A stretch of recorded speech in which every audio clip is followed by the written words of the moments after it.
চিন্তা করুন তো, এমন একটা জায়গা যেখানে রাত হলে সরকারও ভয় পায় কাউকে ঢুকতে দিতে, যেখানে সন্ধ্যা নামলেই বাতাসে ভাসে অদ্ভুত ফিসফিসানি, অদৃশ্য পায়ের ছাপ, আর মনে হয় কেউ যেন আপনার দিকেই তাকিয়ে আছে।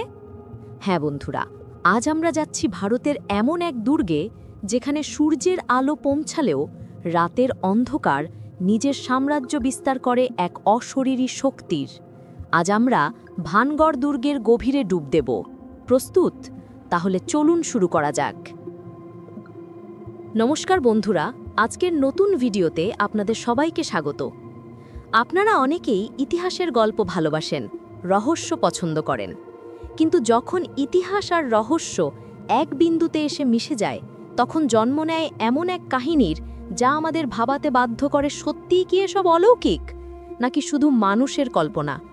আজ আমরা এমনই এক বিতর্কিত স্থানে যাচ্ছি, রাজস্থানের আলোয়ার জেলার সেই ভানগড় ফোর্ট, যে দুর্গ দিনের বেলায় শুধু এক প্রাচীন ধ্বংসাবশেষ, কিন্তু রাত নামলেই নাকি হয়ে ওঠে এক অশরীরী শক্তির লীলাভূমি। প্রশ্ন একটাই, কেন? কি আছে এই দুর্গের গভীরে? চলুন খুঁজে দেখি। 1573 সালে রাজা ভগবন্ত দাসের পুত্র রাজা মাধো সিং এই দুর্গটি নির্মাণ করেন। এটি শুধুমাত্র একটি দুর্গ ছিল না, এটি ছিল একটি সম্পূর্ণ শহর, মন্দির, বাজার, প্রাসাদ, ঘরবাড়ি সব নিয়ে। একসময় এটি ছিল প্রাণবন্ত, কোলাহলপূর্ণ এক জনপদ। কিন্তু আজ এর প্রতিটি ইট, প্রতিটি পাথরের টুকরো যেন এক ভিন্ন গল্প বলে। ভারত সরকার এই দুর্গে সূর্যোদয় থেকে সূর্যাস্ত পর্যন্ত প্রবেশের অনুমতি দেয়, কিন্তু সূর্যাস্তের পর প্রবেশ সম্পূর্ণ নিষিদ্ধ, এবং এই নিষেধাজ্ঞা ভঙ্গ করার অর্থ নিজের জীবনের ঝুঁকি নেওয়া। প্রশ্ন হলো, কেন এমন কঠোর নিয়ম? কি ঘটে এই দুর্গের ভেতরে রাত হলে?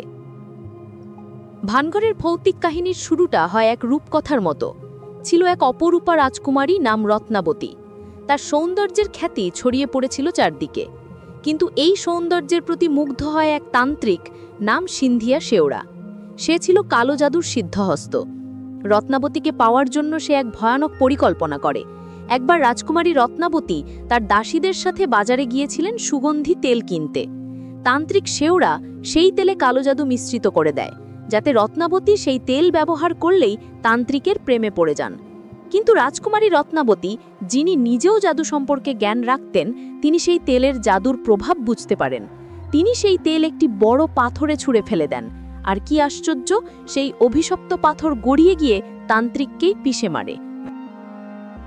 মৃত্যুর আগে তান্ত্রিক এক ভয়ঙ্কর অভিশাপ দেয়, এই দুর্গ ধ্বংস হবে, আর এখানে যারা বাস করে তারা সবাই অশরীরী হয়ে ঘুরে বেড়াবে, তাদের আত্মা কোনোদিন মুক্তি পাবে না। কিছুদিনের মধ্যেই ভানগড় ধ্বংস হয়ে যায়। এক যুদ্ধে পার্শ্ববর্তী রাজ্যের সাথে এই দুর্গ জড়িত হয়, আর সেই যুদ্ধে রাজকুমারী রত্নাবতী সহ পুরো ভানগড় জনপদ ধ্বংস হয়ে যায়। বলা হয় সেই তান্ত্রিকের অভিশাপই নাকি এর কারণ। তবে তান্ত্রিকের গল্পই একমাত্র গল্প নয়, আরও একটি প্রচলিত কাহিনী আছে। এই দুর্গের কাছেই একটি পাহাড়ে নাকি বাস করতেন এক অত্যন্ত শক্তিশালী ঋষি নাম বালুনাথ। তিনি কঠোর তপস্যা করতেন, এবং তার একটি শর্ত ছিল, আমার আশ্রমের ওপর দিয়ে কোনো দালান বা ঘর তৈরি করা যাবে না যার ছায়া আমার আশ্রমের ওপর পড়ে। রাজা মাধো সিং যখন দুর্গ নির্মাণ করেন, তখন তিনি এই শর্তটি মেনে চলেন। কিন্তু তার পরবর্তী প্রজন্ম যখন দুর্গের উচ্চতা বাড়াতে শুরু করে, তখন একটি দালানের ছায়া ঋষি বালুনাথের আশ্রমের ওপর পড়ে, আর ঠিক তখনই ঋষি ক্রোধে ফেটে পড়েন এবং অভিশাপ দেন, এই দুর্গ ধ্বংস হয়ে যাবে। এবং আশ্চর্যভাবে এরপরই ভানগড় ধ্বংসের মুখে পড়ে। বলা হয় বালুনাথের অভিশাপের কারণেই নাকি এই দুর্গ আর কখনো নতুন করে গড়ে ওঠেনি, আর এর বাসিন্দাদের আত্মারা এখানেই আটকা পড়ে আছে। চলুন এবার আমরা দুর্গের ভেতরে প্রবেশ করি। দেখুন, এই বিশাল ফটক একসময় হয়তো হাজার হাজার মানুষের আনাগোনায় মুখরিত ছিল। আজ এটি নীরব। ভেতরের দিকে এগোলে দেখতে পাবেন বাজারের সারি সারি দোকানের ধ্বংসাবশেষ। কল্পনা করুন তো, একসময় এখানে মানুষের দর কষাকষি, বাচ্চাদের হাসি আর সাধারণ জীবনের কোলাহল ছিল। আর এখন কি? শুধু বাতাস আর পাখিদের ডাক। এই যে মন্দিরগুলো দেখছেন, গোবিন্দদেব মন্দির, মঙ্গলা দেবী মন্দির, একসময় পূজার মন্ত্রোচ্চারণে মুখরিত থাকত। আজ তারা শুধুই প্রাচীন ইতিহাসের সাক্ষী। আর ওপরে দেখুন সেই রাজপ্রাসাদের ধ্বংসাবশেষ, যেখান থেকে রাজকুমারী রত্নাবতী হয়তো এই পুরো শহর দেখতেন। আজ সেই প্রাসাদের ছাদ নেই, দেয়ালগুলো ভাঙা, শুধু দাঁড়িয়ে আছে একালই কালের সাক্ষী হয়ে। এখন প্রশ্ন হলো, এই সব কাহিনীর পেছনে আসল সত্যটা কি? এটি কি শুধুই লোককথা, মানুষের কল্পনা, নাকি সত্যি এখানে কোনো অশরীরী আত্মা বা অন্য কোনো শক্তি বিদ্যমান? বিজ্ঞানীরা হয়তো বলবেন এর পেছনে রয়েছে মনস্তাত্ত্বিক কারণ, অন্ধকারে ভয়, নির্জন স্থানে মানুষের কল্পনা প্রবণতা বেড়ে যাওয়া ইত্যাদি। আবার অনেকে মনে করেন ভৌগোলিক বা পরিবেশগত কিছু কারণও থাকতে পারে, যা মানুষের মনে এক ধরনের অনুভূতি তৈরি করে। যেমন দুর্গের ভেতরকার বায়ুপ্রবাহ, তাপমাত্রা বা শব্দ তরঙ্গ মানুষের মনে বিভ্রাম তৈরি করতে পারে। কিন্তু লোককথাগুলো এতটাই দৃঢ় যে অনেকেই বিশ্বাস করেন ভানগড় দুর্গে তান্ত্রিকের অভিশাপই এই সব কিছুকে বাস্তব করে তুলেছে। আমি যখন এই দুর্গের ভেতরে ছিলাম, দিনের বেলায়ও এক ধরনের অদ্ভুত নিস্তব্ধতা অনুভব করছিলাম, যেন প্রতিটি পাথর, প্রতিটি কোণ থেকে এক নীরব ইতিহাস আমাকে ডাকছে। সত্যিই কি এখানে আত্মা আছে, নাকি এ সবই মানুষের মন গড়া কাহিনী? এর উত্তর হয়তো কেউই নিশ্চিতভাবে দিতে পারবে না। হয়তো এই রহস্যই ভানগড়কে আরও আকর্ষণীয় করে তোলে। এই কারণেই হাজার হাজার মানুষ এখানে ছুটে আসে ভয়ে, কৌতূহলে, ইতিহাসের টানে। এই রহস্যই ভানগড়কে বাঁচিয়ে রেখেছে মানুষের স্মৃতিতে, লোককথায়।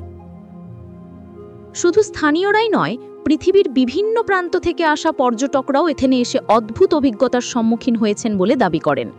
কেউ নাকি দুর্গের ভেতর হিমশীতল বাতাস অনুভব করেছেন, কেউ নাকি শুনেছেন অস্পষ্ট কণ্ঠস্বর বা পায়ের ছাপ, যা আশেপাশে কেউ না থাকা সত্ত্বেও শোনা গেছে। এমনকি অনেক প্যারানর্মাল ইনভেস্টিগেটর টিম এখানে এসে ইএমএফ মিটার, ভয়েস রেকর্ডার নিয়ে গবেষণা করেছেন এবং তারাও নাকি অদ্ভুত কার্যকলাপ রেকর্ড করেছেন।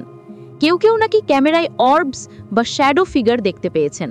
এগুলো কি স্রেফ আলোর ঝলকানি, নাকি সত্যিই কোনো অশরীরী আত্মার উপস্থিতি? তাহলে বন্ধুরা, ভানগড় দুর্গের এই রহস্যময় যাত্রা আপনাদের কেমন লাগলো? আপনারা কি এসব গল্প বিশ্বাস করেন, নাকি এর পেছনে বৈজ্ঞানিক ব্যাখ্যা খুঁজে পান? আপনাদের মতামত অবশ্যই কমেন্ট বক্সে জানান। ভিডিওটি ভালো লাগলে লাইক করুন, বন্ধুদের সাথে শেয়ার করুন, আর এমন আরও রহস্যময় গল্প শুনতে চাইলে আমাদের চ্যানেল সাবস্ক্রাইব করতে ভুলবেন না। পাশে থাকা বেল আইকনটিও ক্লিক করে দিন, যাতে আমাদের কোনো ভিডিও মিস না হয়।